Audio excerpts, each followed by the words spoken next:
Hi everyone, Dave Molestic again at Surf Not Work. Today I'm going to be talking to you about the right wetsuit for you in 2 minutes flat. What do I mean by this?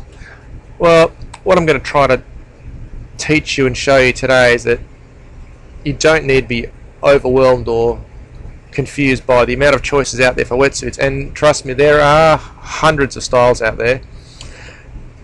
We can sort out what wetsuit you need in under 2 minutes for the conditions you're going to surfing.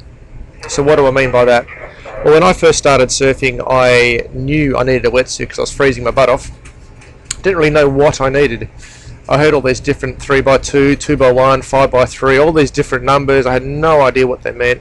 I was talking about, standard wetsuits, stitched wetsuits, sealed seam wetsuits. Like, what is going on? So you put all that together and it's a lot of confusion, and at the end of the day, I don't want you to get something A, you don't really need, or B, even worse, I don't want you to go out there and buy a wetsuit that is not right for your conditions and for your body's level of tolerance to cold water. So the first thing that we have to consider is, where are you surfing? Now, I remember when I was surfing in Hawaii, I did not need much more than a rash shirt and a pair of board shorts.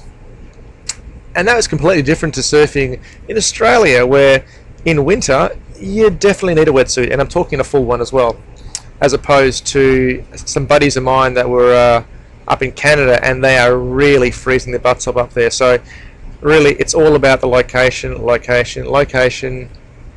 how cold is the water, and then what you're prepared to put up with, because a lot of people have a better tolerance to cold water than I, and a lot of people don't. So this is where we have to fit into the scale of things, and I'll go through some tips that I use as a rule of thumb for temperatures and what sort of wetsuits I use.